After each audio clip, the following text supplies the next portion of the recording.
నమస్కారం వెంకట చాగంటి గారు. నా పేరు చక్రధర్, హైదరాబాద్ నుంచి మాట్లాడుతున్నా. ఇప్పుడే మీ వీడియో చూశాను. పెళ్ళి ఎందుకు చేసుకోవాలన్న వీడియో. అందులో మీరు చెప్పారు సంసారుల యొక్క మొదటి ధర్మం పిల్లలు కనడం అని చెప్పి. అయితే పిల్లలు కనకుండా మిగతా ధర్మ కార్యాలు లైక్ హోమాలు చేయించడం, దాన ధర్మాలు చేయడం ఇవన్నీ చేసుకుంటూ పిల్లలు కనకుండా ఉండడం ధర్మమా అధర్మమా? ఎందుకంటే ఇప్పుడున్న సొసైటీలో because of air pollution, food pollution వల్ల ప్రతి ఒక్క యంగ్ పర్సన్స్కి ఏదో ఒక జబ్బుతో ఇబ్బంది పడుతున్నారు, అది తెలుసో తెలియకో. సో ఆ జబ్బులతో ఇబ్బంది పడుతూ పిల్లలు చిన్నప్పటి నుంచే ఆటిజం ఇలాంటి జబ్బులు, ఇలాంటి డయాబెటీస్ అలాంటి వాటితో ఇబ్బంది పడుతూ జీవిస్తున్నారు. అది పిల్లల యొక్క ప్రారంభ కర్మ కాదని నా ఫీలింగ్. ఎందుకంటే అది తల్లిదండ్రుల యొక్క జబ్బుల్ని, వాళ్ళు చేసిన తప్పుల్ని వల్ల పిల్లలు ఇబ్బంది పడుతున్నారు కదా. అయితే మిగతా ధర్మ కార్యాలు చేసుకుంటూ పిల్లలు కనుగొనడం ధర్మమా అధర్మమా, ఇది తెలియజేస్తారని ఆశిస్తున్నాం. Thank you sir. ఓం. నమస్తే, నేను doctor Venkata Chaganti, president, university of applied Vedic sciences. Chakradhar గారు అడిగిన ప్రశ్న విన్నారు కదండి. ఆ ప్రశ్నకి సమాధానం చెప్పుకునే ముందర మనం కొంత ఇన్ఫర్మేషన్ కూడా మీకు ఇవ్వాలి. అదేంటంటే, ఇప్పుడు ఇరాన్లో జరుగుతున్న వార్ గురించి, అక్కడ ప్రొడ్యూస్ అవుతున్న పొల్యూషను భారతదేశం వైపు వస్తుందా అని చెప్పి ఇప్పుడు టీవీలో ఛానల్లో డిస్కషన్ జరుగుతోంది. తప్పకుండా వస్తుందండి. అది వాళ్ళు రాదు అని అనుకుంటున్నారు, కానీ తప్పకుండా వస్తుంది. ఇదివరకు కూడా ఒక ఆర్టికల్ పడింది. అది ఆ డెజర్ట్ స్టార్మ్స్ అవి వచ్చినప్పుడు దాని మూలంగా చాలా పొల్యూషన్ ఇటువైపు వస్తుందని చెప్పి ఉంది భారతదేశానికి. అలానే ఇది కూడా వస్తుండొచ్చు, కానీ రావాలని రూల్ ఏం లేదు, కానీ రావడానికి ఛాన్సెస్ అయితే హైగా ఉన్నాయన్నమాట. సో వస్తే ఎటువైపు ఎఫెక్ట్ అవుతుందంటే వెస్ట్రన్ ఇండియాకి అంతా ఎఫెక్ట్ అవుతుంది, వెస్ట్రన్ ఇండియా మొత్తం.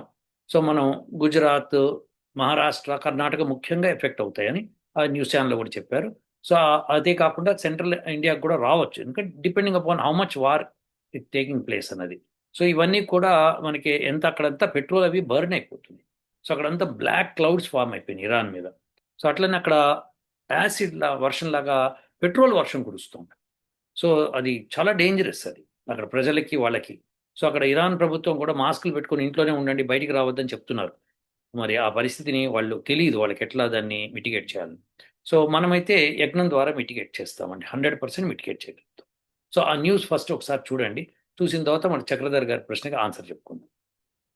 Here in India is, could this toxic cloud travel towards the Indian subcontinent? Now, as far as weather is concerned, strong winds can carry smoke and pollutants long distances, but rain systems often pull these particles down before they travel too far.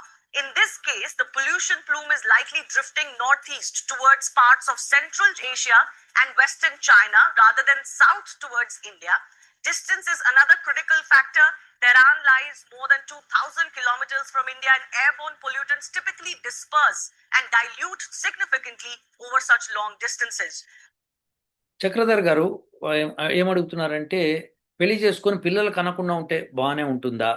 ఎందుకంటే ఆయన believe చేస్తున్నది ఏంటంటే, చాలా మంది youth కాస్త week అయిపోయారు, బాగా జబ్బులతో ఉంటున్నారు. వాళ్ళ పిల్లల్ని కంటే వాళ్ళకు కూడా జబ్బులు వస్తాయి. అంటే ఏంటి, మనం జబ్బులున్న పిల్లల్ని కంటున్నాం కదా. మరి ఈ లైఫ్లో ఇక మరి ఇంత పొల్యూషన్లోనూ, ఇంత యూనో కాల్ ఇట్ అడల్ట్రేషను, అంటే కల్తీ జరగడం, ఇవన్నీ జరుగుతున్నాయి కదా. అప్పుడు పిల్లల్ని పెంచడం కష్టమైపోతుంది కదా మనకి. వాళ్ళకి అనవసరంగా వాళ్ళని బాధ పెట్టిన వాళ్ళం అవుతాం అన్న ఫీలింగ్ తీసుకొచ్చారు ఆయన. ఆయన బిలీవ్ చేసేది ఇంకో పాయింట్ ఏంటంటే, పిల్లలు వాళ్ళ ప్రారంధ కర్మతో పుట్టరు, మనం పుట్టిస్తున్నాం కాబట్టి మనమే చేసిన కర్మలకి వాళ్ళు పుడుతున్నారు అట్లా అని చెప్తుంది. బాగుందండి చక్రధర్ గారు, మీ ఐడియాస్ చాలా బాగున్నాయి. అయితే ఇప్పుడు ఇందులో విశేషం ఏంటంటే, మనం పెళ్లి చేసుకునే ముందరే అవతల వ్యక్తికి ఏమేమి రోగాలు ఉన్నాయి, ఏమి లేవని తెలుసుకోవడం అనేది ధర్మం. ఈ రోజుల్లో మనకి కామన్. ఇప్పుడు సైంటిఫిక్ డేటా తీసుకోవచ్చు మీరు. ఎవరైతే పెళ్లి చేసుకోబోతున్నారో వాళ్ళకి మెడికల్ టెస్ట్కి పంపించచ్చు, పురుషుల్ని స్త్రీని ఇద్దరిని పంపించి మీరు సాటిస్ఫాక్షన్ అయితేనే, ఎలా అయితే జాతక చక్రం చూస్తారో అలా ఇది కూడా చూసి పెళ్లి చేసుకోవచ్చండి. ఎస్, డెఫినెట్గా. సో అదొకటి, నెంబర్ 1. అదే మన పూర్వీకులు మహర్షి దయానంద సరస్వతి చక్కగా ఆయన సత్యార్థ ప్రకాశంలో రాశారు. సో దాంతోపాటు మీరు గోత్రాలు అవి కూడా చూసుకోవడం చాలా ఉత్తమం. ఇది రెండోది. తర్వాత పిల్లల్ని కనకుండా ఉండొచ్చా అంటే, స్త్రీ కనే పొజిషన్లో ఉండి పురుషుడు కూడా కనే పొజిషన్లో ఉంటే తప్పకుండా కనమనే నేను అడ్వైజ్ ఇస్తాను. లేదు, జీవితాంతం వాళ్ళు కనకుండా కూడా ఉండొచ్చు, తప్పేం లేదు. భగవంతుడి యొక్క నామస్మరణ చేసుకుంటూ యజ్ఞ యాగాదులు చేసుకుంటూ బ్రహ్మాండంగా బతకవచ్చు. అలా ఉన్నవాళ్ళు చాలామంది కూడా ఉన్నారు, తప్పేం లేదు అట్లా. కాకపోతే ఏంటంటే అవకాశం ఉన్నప్పుడు మీరు ప్రపంచానికి మేలు చేయాలి. అది పిల్లల్ని కానీ వాళ్ళని మంచిగా చదివించి వాళ్ళని ఉత్తమ పౌరులుగా తీర్చిదిద్ది వాళ్ళు నిలబెట్టాల్సిన బాధ్యత మీ అందరిది, మనందరిది. సో అందుకని మనం అది చేసి తీరాలి. పిల్లల్ని కనకుండా ఉండాలి అంటే మరి ఎలా చేస్తారు? మనకి వేద మంత్రం ఒకటి ఉంది. మానో మహాంతమతమానో అని చెప్పి ఒక మంత్రం ఉంది. దానిలో కడుపులో పిండాన్ని మేము చంపకుండా ఉందుముగాక అని ఉంది. సో ఇప్పుడు మీరు పిల్లల్ని కనకుండా ఉండాలి అంటే భార్యాభర్తలు ఇద్దరు కలిసినప్పుడు మరి ఎప్పుడో ఒకప్పుడు పిండం కడుపులో పడుతుంది. మరి దాన్ని అబార్షన్ చేయటం అంటే మహాపాపం అని చెప్పి వేదం చెప్తాం. అది కొంతమందికి అబార్షన్ అయిపోతుంది ఆటోమేటిక్గా, అదంటే వాళ్ళకి పట్టుకోలేకపోతే అట్లా అయిపోవచ్చు, దానికి వాళ్ళకి పాపం అంటదు. కానీ మనం మనంతట మనం చేయిస్తే మటుకు పాపమే అది. సో అలాంటప్పుడు మరి ఎలా చేస్తారు? మేమేవో ప్రికాషన్స్ తీసుకొని చేసుకొని పిల్లలకు అనకుండా చేస్తాము ఇలా అంటారు కొంతమంది. సో అది కూడా మహాపాపమే. ఎందుకంటే వీర్య రక్షణ వెరీ ఇంపార్టెంట్. సో దాన్ని వేస్ట్ చేయకూడదు మరి. సో ఇలాంటి విషయాలు కొద్ది జాగ్రత్త తీసుకొని మెడికల్ సైన్స్ సహాయంతో మీరు పిల్లల్ని కనకుండా ఉండగలిగితే పర్వాలేదు. ఆపరేషన్ చేసుకుంటామండి, అప్పుడు ఏం ప్రాబ్లం లేదు కదా, ఇది కూడా తప్పే. ఎందుకంటే పిల్లల్ని కనమనే వేదమంత్రం చెప్తూ ఉంటుంది. సో అందుకని అది కూడా చేయకూడదు. సో ఇదొక జటిలమైన సమస్య. కానీ చాలామంది అట్లా ఉంటూ ఉంటారు, బ్రహ్మచర్యం వహించి ఉంటూ ఉంటారు. So that's fine. ఇప్పుడు మనం మోడీ గారిని చూశారు కదా, మోడీ గారికి పెళ్ళయింది, అయినా సరే ఆయన భార్యతో కలిసి చెప్పాడు, నేను ఇట్లా రాజకీయాల్లోకి వెళ్ళాలి, ఇట్లా వెళ్ళాలనుకుంటున్నాను, మరి నేను దూరంగా ఉండాల్సి వస్తుందంటే సరే అని ఆమె కూడా ఒప్పుకుంది. ఇద్దరు ఒప్పుకొని దూరంగా ఉన్నారు. అంతేగాని ఇంకేమి పిల్లల్ని కూడా కనలేదు. మరి బ్రహ్మచర్యంలో ఉన్నారు, ఇద్దరు బ్రహ్మచర్యంలో ఉన్నారు. అలా తపస్సు చేస్తున్న వాళ్ళు చాలామంది ఉంటారు మన భారతదేశంలో, అందులో ఎస్పెషల్లీ మీకు కనిపిస్తారు. పూర్వకాలంలో ఎవరు ఉన్నారా అంటే ఉన్నారండి. శ్రీకృష్ణుడు కూడా 12 సంవత్సరాలు రుక్మిణితో కలిసి బ్రహ్మచర్యం వహించి తపస్సు చేసుకొని ఆ తర్వాతనే పిల్లలు. సో ఇది విశేషం అన్నమాట. సో అలా రాముడు కూడా 13 సంవత్సరాలు అరణ్యవాసంలో బ్రహ్మచర్యమేగా, ఇద్దరు బ్రహ్మచర్యం వహించారు పిల్లల్ని కనకుండా, తర్వాతనే కన్నారు. సో ఇలాంటి ఉదంతాలు మనకి చాలా ఉన్నాయి. సో ముఖ్యమైన రాముడు శ్రీకృష్ణుడే తెలిసినప్పుడు ఇంకా మిగతా వాళ్ళ సంగతి ఏం చెప్తాం, చాలామంది ఉంటారు. సో అందుకని అలా చేయవచ్చు. కానీ గర్భంలో పిండాన్ని చంపటం కానీ పుట్టిన పిల్లవాడిని చంపటం కానీ ఇలాంటివి చేయకూడదు, ఇది మహాపాపం. సో అందుకని మనం అందరినీ కూడా వేదం ద్వారా ధర్మాన్ని తెలుసుకొని ప్రవర్తించమని ఆజ్ఞ, అది వేదాజ్ఞ, మనం దాన్ని తప్పించలేం. కానీ మేము ఉంటామండి సపరేట్గా, అట్లా మేము ఏదో సైంటిఫిక్గా కొద్దిగా డాక్టర్లను కన్సల్ట్ చేసి ఏ టైంలో ఎలా ఏమిటి అని తెలుసుకొని గర్భం రాకుండా చూసుకుంటూ మేము జాగ్రత్త పడతాము అంటే ఫ్యాంటాస్టిక్, నో ప్రాబ్లం. అయితే ఇప్పుడు ప్రారబ్ధ కర్మ అని ఒకటి అన్నారు.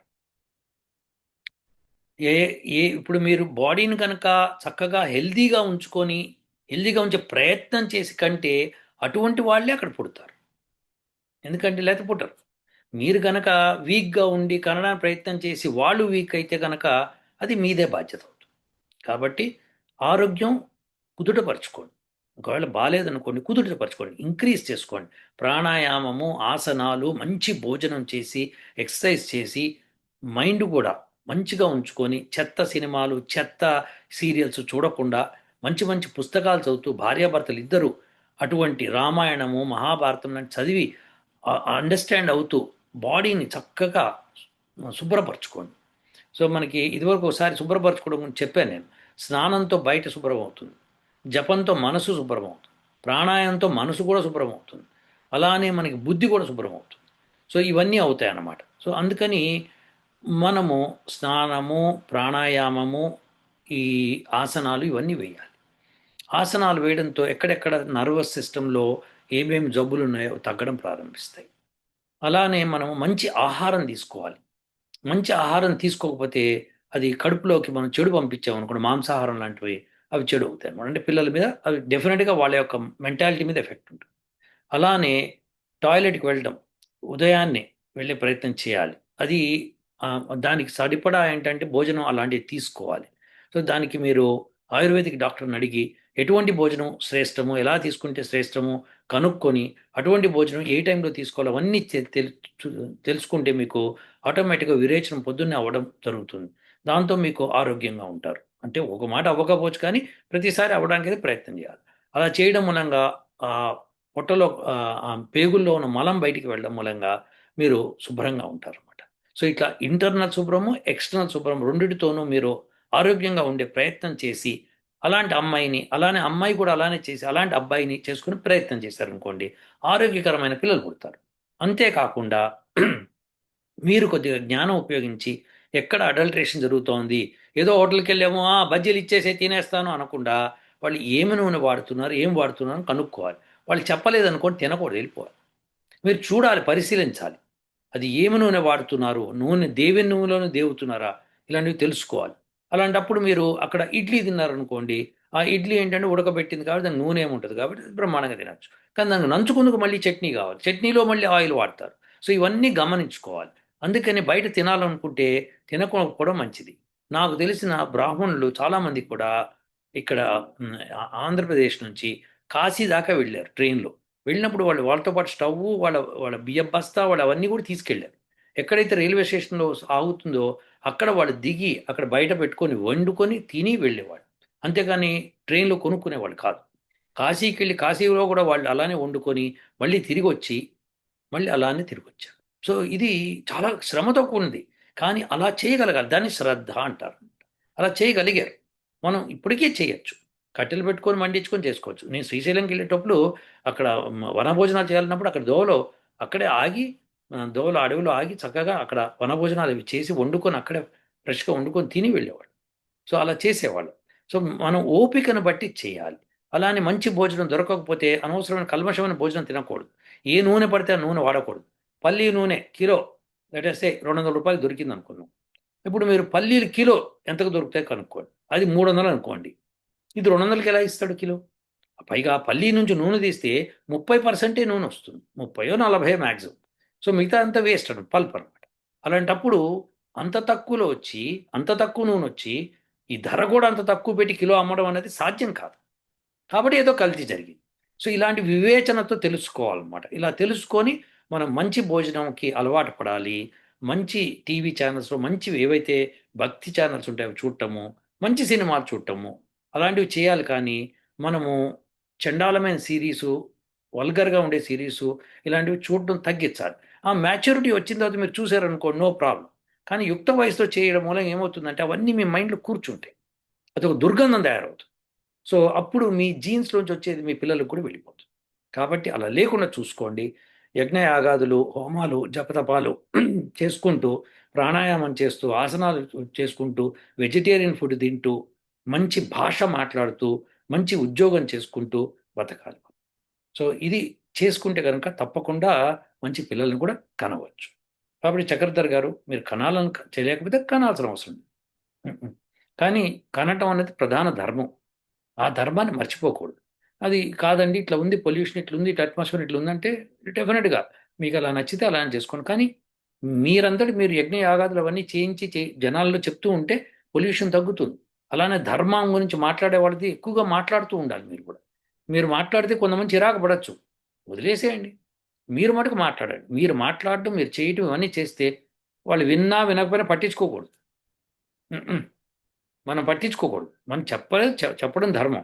ఇది వేదం ఇది చెప్తుందని చెప్పడం ధర్మం. వాళ్ళు పట్టించుకుంటారు అంటే వాళ్ళు ధర్మ మార్గాన్ని వెళ్తున్నారు.